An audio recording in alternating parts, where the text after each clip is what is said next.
Hello and welcome to Friday's programme. Thanks for joining us. Our top stories tonight. We have absolutely torn the most massive historic chunk out of the Labour vote in the north of England. Making plans for Nigel, a nightmare night for Labour in the local elections as Reform reap hundreds of council seats across the northwest. So what does this mean for all of us? With results coming in through the afternoon, we'll be bringing you the very latest, plus top-class analysis from our very own politics guru, Alicia McNally. We'll be on Andy Burnham watch. Will the man touted to be the saviour of Labour make an appearance as the storm clouds gather round Keir Starmer? But it's not all politics. Also on the programme tonight. Can Rochdale win at Wembley and fight their way back into the Football League? We also have Bolton, Salford and Stockport in playoff action and the chance of an all-North West Women's FA Cup final. And while some politicians might think they can walk on water, 82-year-old Tony's the real deal. Did he set a new world record?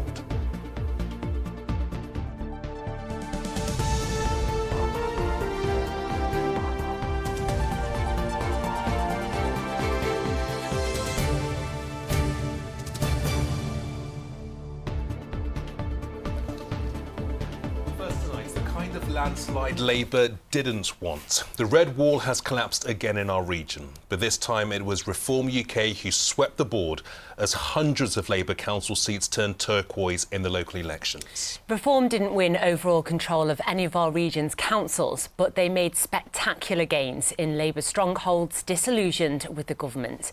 They could have won control of town halls like Tameside and Wigan if the whole council had been up for election. We'll be getting reaction and analysis in the next half hour, and you can find all the results and a lot more on our website, itv.com/Granada. But first, our political correspondent Alicia McNally on the local election that sent a very national message and a warning that her report contains some flash photography. Reform UK, 1,683. The morning after the night before, and the local elections have brought one hell of a headache for the Prime Minister. Losing more than 100 northwest wards and control of one council they've held for nearly 50 years. Reform UK, 1,287. Now, Tameside was always going to be a test. It's where the Green Party won their first by-election just 2 months ago. Labour's defeat today, now a double whammy. A lot of deep sadness, to be honest. I think we've lost some community-minded people that have dedicated lots of years to the heart of their community. I think the people have demanded change in Tameside for 40 odd years, but they never believed it could genuinely happen. Now people genuinely believe it can happen, and it was catalysed by the result in 24 and then the result in Gorton and Denton. So what is going on in these once safe Labour seats? Out in Ashton, voters told us it was a mix of national and local issues steering their decision. Labour deserved to lose after the way that they have betrayed certainly the disabled people. Labour's not doing nothing. It's killing the markets. It's killed the market, which was fine to start with. They all seem to be promising the world till they get into power, and then it's like it takes a lot of time to do this, you know. There's no communication. There's no sort of light at the end of the tunnel. It's just a dark, continuous tunnel. The bigger picture starts to look like the red wall being knocked down once again. And this time, it's not the Conservative Party taking those traditional Labour votes. That two-party system is being demolished before our eyes. Let's take a look at Salford, for instance. Now, this is what the council looked like heading into polling day, and this is what it looks like now. A huge swing to Reform UK, with the Green Party also making their presence felt for the first time. In Wigan, it's a similar story. 25 seats were up for grabs, 24 went to Reform UK. So you can imagine how dramatic that might have looked if it were an all-out or a general election. And if you're wondering why we picked this particular red wall, it's because we were supposed to be filming on the other side of it. The Greater Manchester Mayor was due to give a big speech at an event here at the Museum of Science and Industry this morning. He pulled out late last night. We can only guess why.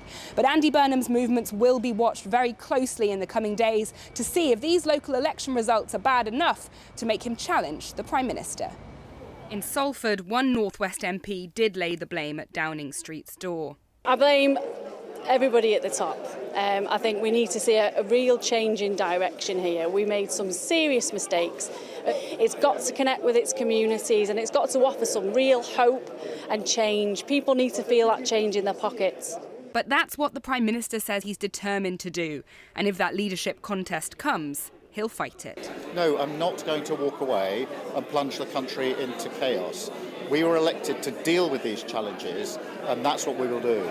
One big challenge now, of course, is this man. The leader of Reform UK rocked up in St Helens with plenty of reasons to cheer. Desperately wanted to be in the Red Wall this afternoon after what had been a very dramatic series of results last night, and they're still going on through today. We have absolutely torn the most massive historic chunk out of the Labour vote in the north of England.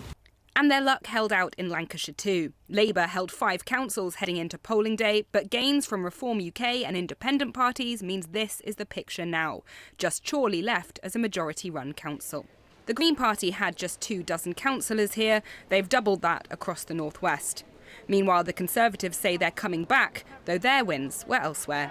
As for the Liberal Democrats, they're celebrating taking control of Stockport Council, finding their way in this new era of 5-party politics. I think politics is different. It used to be very binary. It used to be just 2 big parties. I think that's in lots of ways really good for democracy, that people have more choice. But I also think it can worry some people because some of the parties who are campaigning really want to divide our communities, and I don't think most of my constituents want that. Well, with more councils now under no overall control, cross-party cooperation is going to be essential. However it plays out in our town halls, one thing is becoming clear. The Starmer drama is not over yet. Well, next we head to Merseyside and the battle for power at Sefton Council, which has been solidly Labour since 2012. Yes, this is one of the councils where every seat is up for grabs. Counting has finished in the last hour, and our correspondent Anne O'Connor's at the Aintree Equestrian Centre where it's all been happening. Anne, what more can you tell us? Yeah, we're at the home of the Grand National, and Labour have passed the winning post, albeit at less of a gallop than they did last time. They have a reduced majority, down from 51 to 36, losing 15 seats, mostly to the Lib Dems, who gained 8, taking them to 17. Reform were breathing down the necks of Labour in many of the wards, but in the end they gained 4 seats, taking them to 5. Now, earlier I spoke to the Labour leader of the council. She's very relieved it hasn't gone the way so many others have across the UK. People in Sefton have shown that they've backed Labour, and, you know... Regardless of what's going on nationally? Well, I think they've shown that they've backed us, they've backed Labour in Sefton. They can see everything, what we're doing, you know, and to be fair, the Labour government have been in 20 months, we've had 14 years of austerity, so, you know, it's not a long time to get things over the line. So I can't draw you on whether Keir Starmer should lead you into the next election? No, you can't. It's worth saying that other Labour figures here today wouldn't be drawn on that question either. The Conservatives had a bad day. They lost all 3 seats on the council, and the Greens gained 2, taking them to 3. And there are now 5 independent councillors on Sefton Council. So Labour go home tonight, relieved but reduced, glad that they haven't been swept aside like so many others across the country.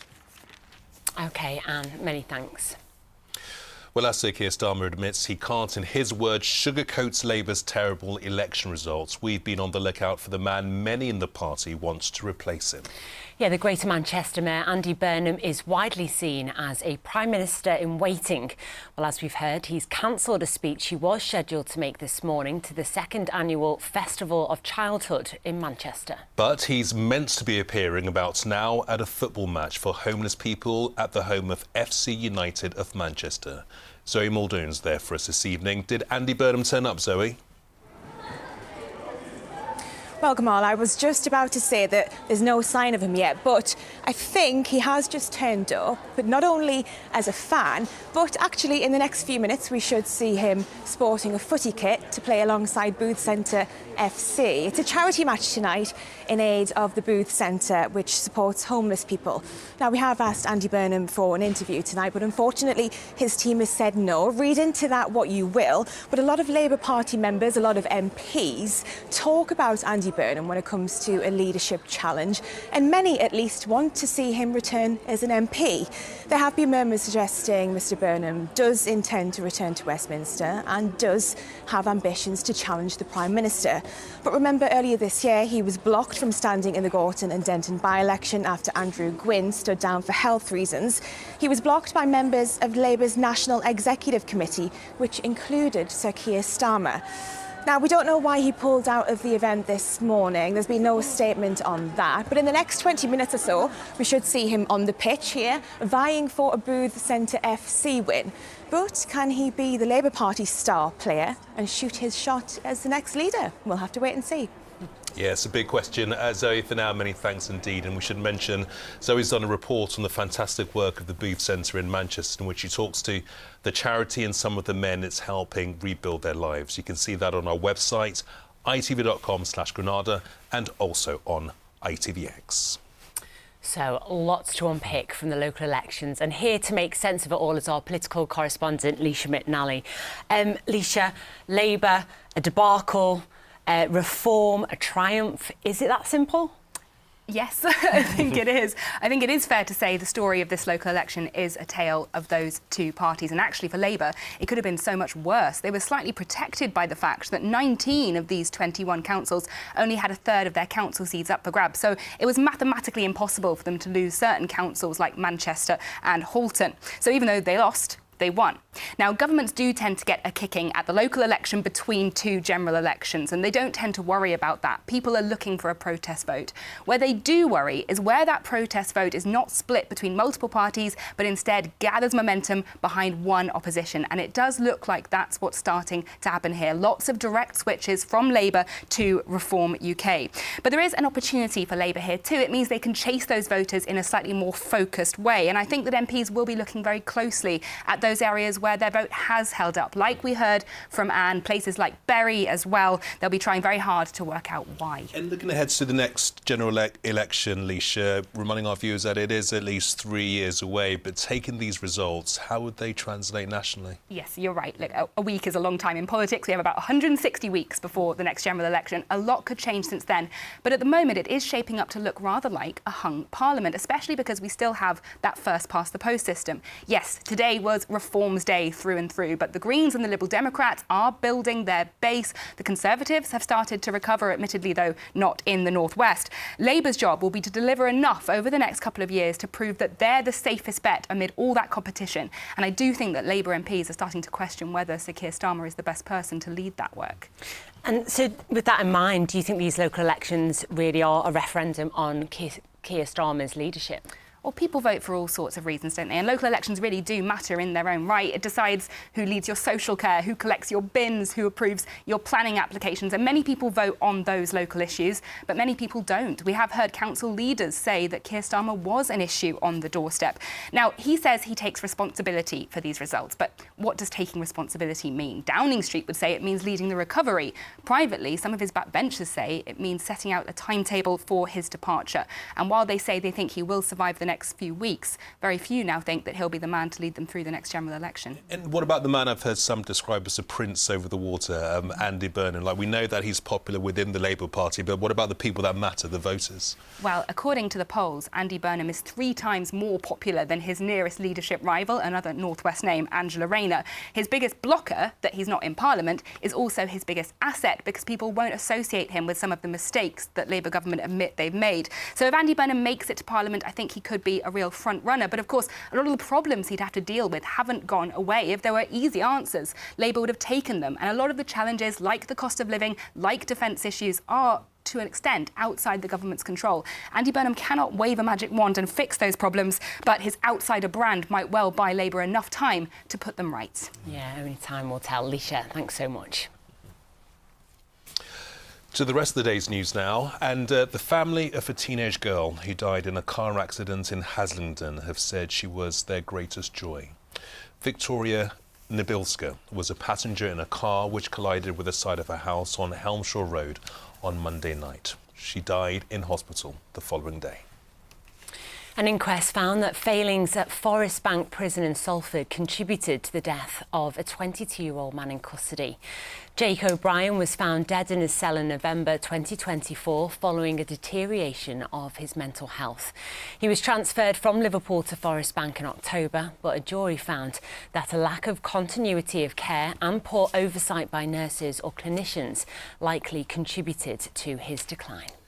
1 week on from a huge wildfire which forced the closure of the A57 Snake Pass Road, Derbyshire Fire and Rescue are reminding people that portable barbecues and stoves are banned in the area. A space equivalent to 480 football pitches was affected. Firefighters from 4 services worked together to make the scene safe, though not before large swathes of wildlife habitat were destroyed. People are being urged to act responsibly to protect the environment as summer approaches. And Paul McCartney and Ringo Starr have released their first ever duet. The world around us wasn't safe, the place was falling down, but it was my hometown. Home to Us is the second song from Paul's forthcoming album, The Boys of Dungeon Lane. Paul plays the majority of the instruments on the new record, with Ringo, of course, taking to the drums. And of course, there's more on the election results and what it means for the UK on the ITV National News next. Here's Mary.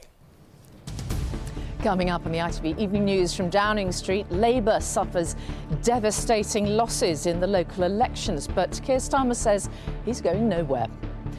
While Nigel Farage declares an historic shift in British politics as Reform UK wins hundreds of seats across England. Scotland and Wales parliamentary election results too will have the latest on how all of the parties are faring. And happy birthday, Sir David Attenborough, the veteran broadcaster and environmentalist, turns 100. Would you join me for those stories and more at 6:30? Happy birthday.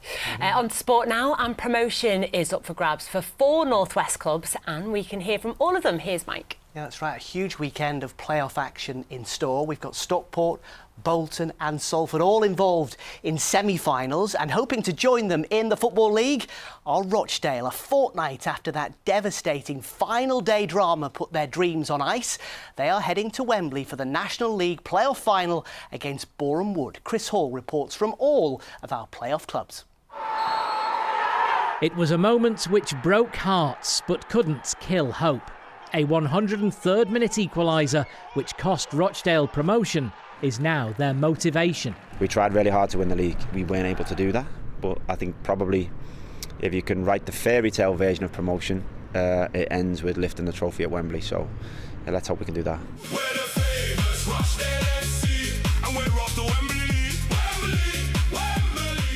Armed with their own playoff final tune, thousands of Dale fans will flood plenty of blue into the red of Wembley, where Rochdale have never won before. No, I've actually never played at Wembley. I've been there for the NFL, but and I think to watch maybe my mate play there before, but never played myself. So just nice to tick another stadium off, I guess. And if you win, you'll remember it a lot happier than if you used to lose. So hopefully we get a win and we can celebrate with our family, friends and the fans.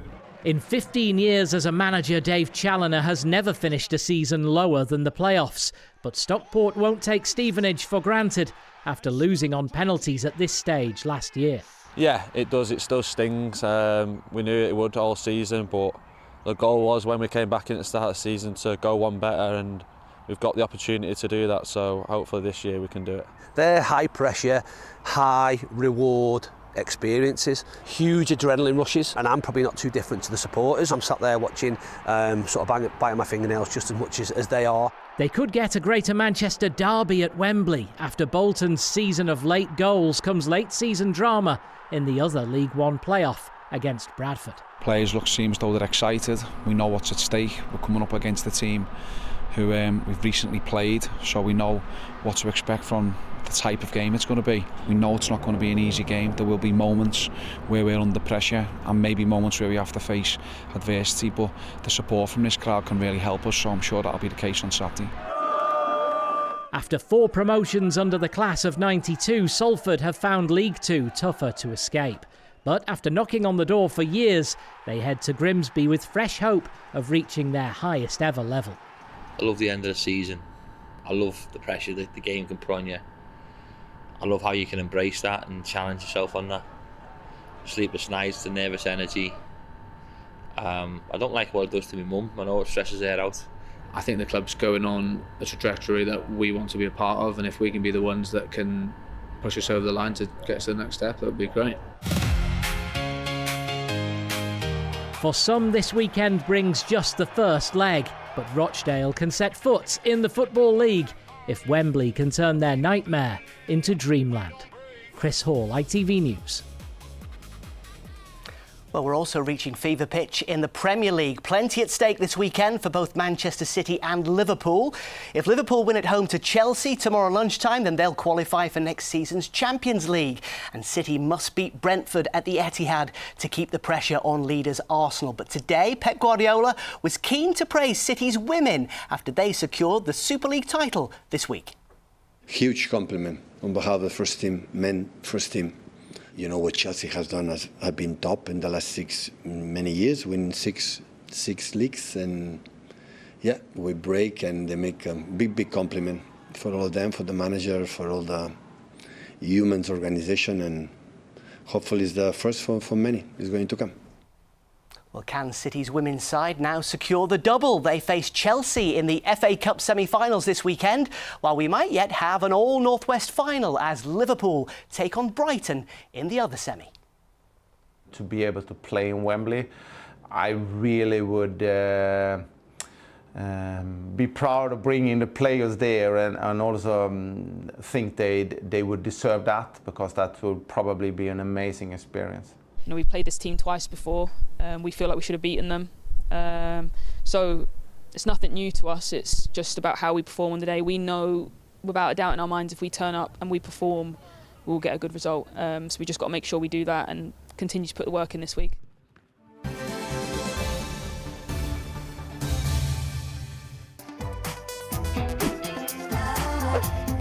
Getting that winning feeling. FOW, sponsor of the Granada Sport Report.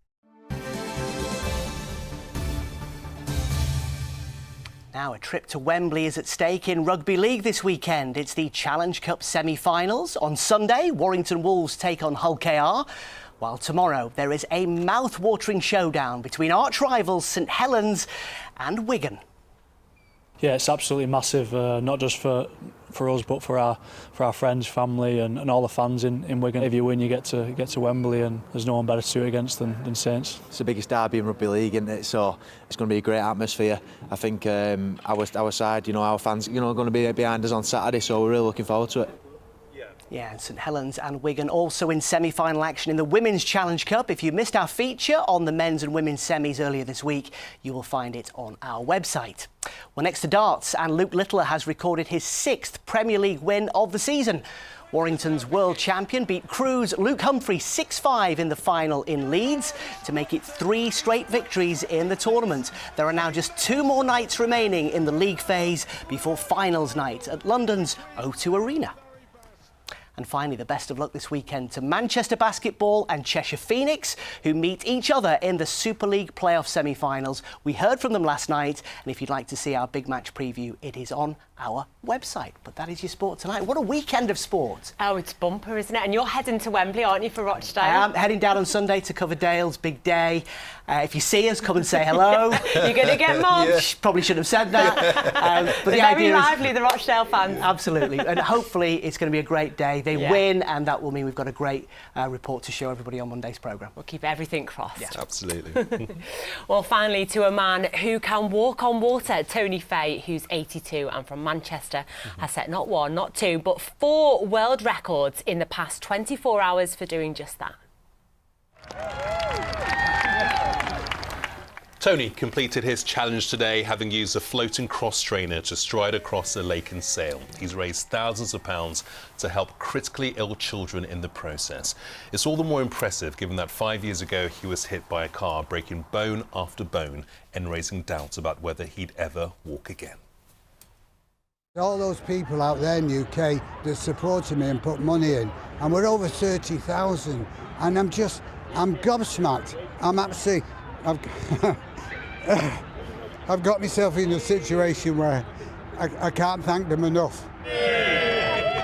Proud doesn't really do it, does it? Doesn't do it justice. It's just been awesome watching him do it. I think what's really focused him and everybody is just the fact that, you know, kids are going to get dreams today that they would never have had beforehand. Oh, well done, Tony. What a legend. What a guy. Time now for a look at the weekend weather. Here's Emma. Why do I need a shower? I've been out in the rain. The faster you go, the sooner you'll be out. You'll save water too.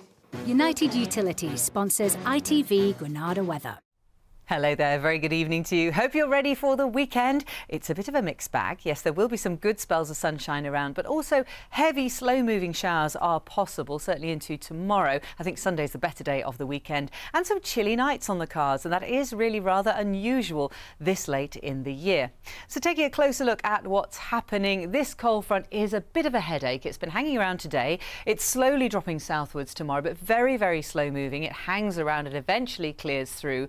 And it marks the dividing line between colder air to the north and warmer air to the south. We're on the north side of the jet stream at the moment. That means it's cool and changeable and continues through into the start of next week as this next cold front moves in and continues with that northwesterly airflow. So remaining unseasonably chilly for the next few days. Rewinding to the next few hours, still some scattered light outbreaks of showers and rain overnight, certainly through the early hours of the morning and especially over the tops of the Pennines. Clearer further south over Cheshire where there could be 1 or 2 pockets of frost. Light winds across the northwest of England, but breezier across the Isle of Man and gusts of 25-30 miles an hour here tomorrow with strong mean wind speeds. Talking of tomorrow, sun's up 5:20 and sets at 5 to 9 in the evening. And it's a bit of a showery start for some in the morning. Elsewhere, sunny spells and some mist and fog, but the sun gets to work on that. Into the afternoon, more showers bubble up. They could be heavy, slow moving, could be some surface water and spray on the roads, but some places will escape altogether with temperatures above average, around 16 or 17 Celsius. That's 63 Fahrenheit. Showers drop southwards overnight. It turns cold and clear into Sunday, but that is the better day of the weekend. Bye-bye. United Utilities sponsors ITV Granada weather. And that is it from us on a night when Labour have been left licking their wounds after the local elections and Reform UK are still rubbing salt in them. So is this a message to the government to get its act together, or the start not just of a reform revolution but a revolution in politics in this country? Time will tell. Yeah, something for all of us to have a good natter about over the weekend. See you on Monday. Bye.